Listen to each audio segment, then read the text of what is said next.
Each year, DAP recognizes everyday heroes in our valley during an annual event that inspires and connects our community. The event isn't going to happen this year because of COVID, but the organization is continuing the tradition by honoring two very special individuals who've led the event for years, helping raise vital funds for DAP. This year's most deserving honorees are Dr. Terry Ketterer and Dr. Tom Truey. DAP is honoring them for their years of dedicated service and generous contributions of their passion, their time, and their talents to Desert AIDS Project and the thousands of lives they have touched by years of leadership. Welcome to you both, and thank you so much for joining us. We are so happy to honor you both virtually this year. Thanks, Sandy. Thank you.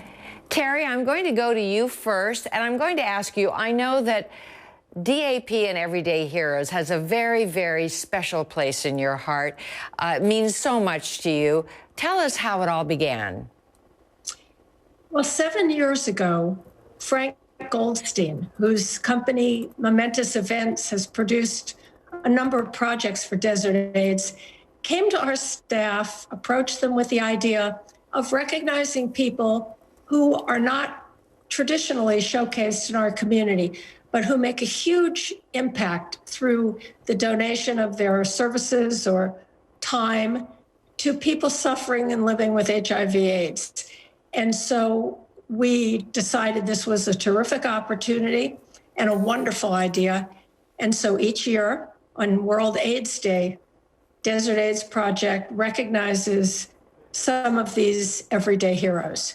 Oh, it's such a wonderful annual event, Terry. And tell us, are there some special stories that have really touched you that you can share with us, some that really, really kind of impacted you?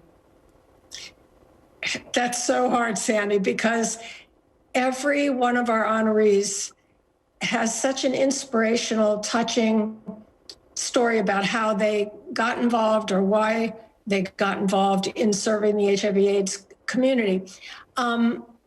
A few examples, Molly Bondus and Will Stiles, who own the Will Stiles clothing store.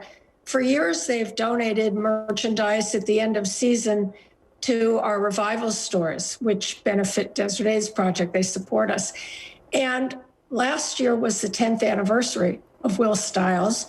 So in honor of that, they donated $1.5 million in clothing to our revival stores. It was a huge contribution. Willie Ryan, who many of us know as the owner of the popular 849 restaurant in Palm Springs, most people don't know Willie's story.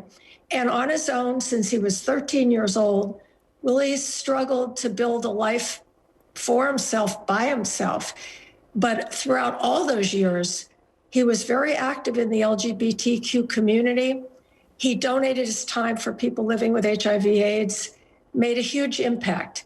And now, as a successful restaurateur, he continues to serve our community, holding fundraisers for DAP, donating food for our frontline workers in our COVID clinic.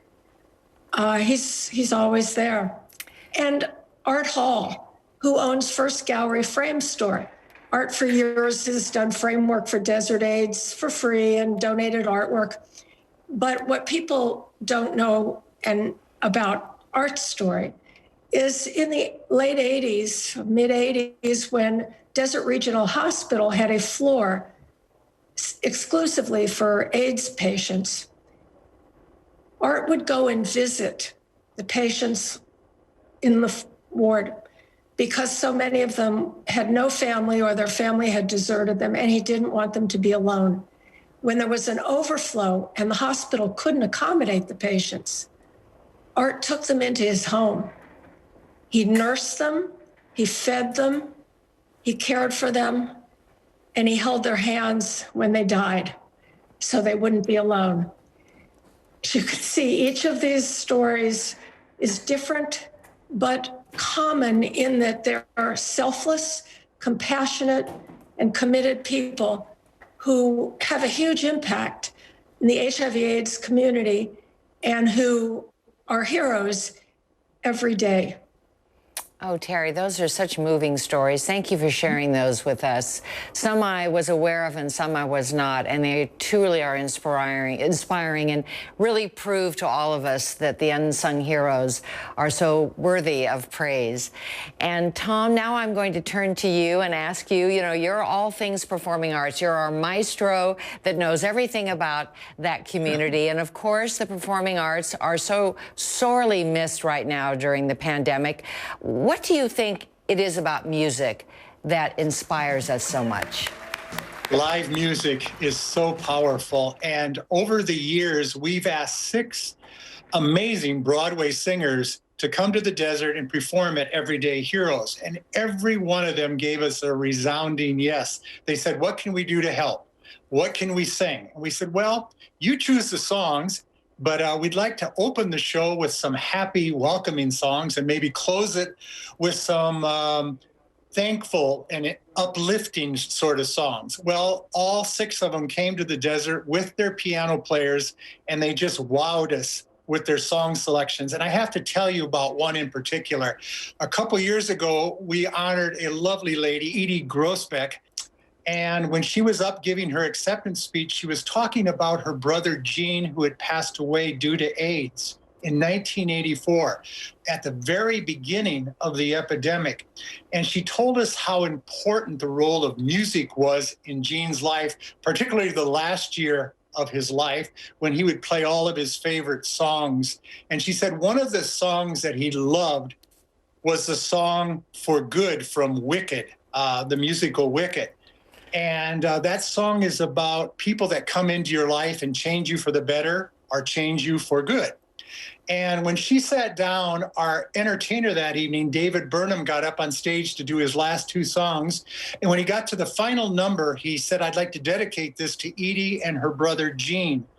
And unbeknownst to Edie and everyone in the house, David's last song that he'd prepared for us was the song For Good. It was the most beautiful coincidence. And when the lights came up, there wasn't a dry eye in the house.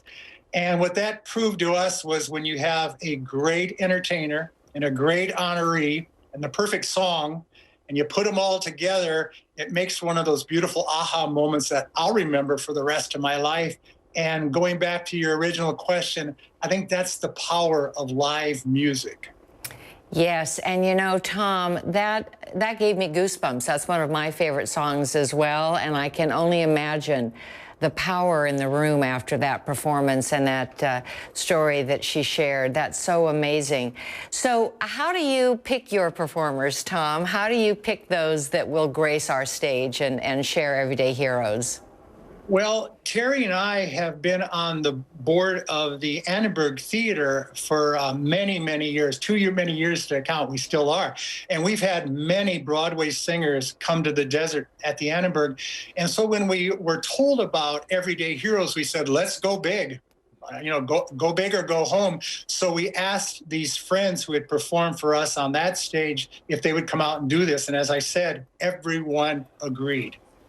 Well, you both are such treasures to our valley. Thank you so much for all you do for Desert AIDS Project.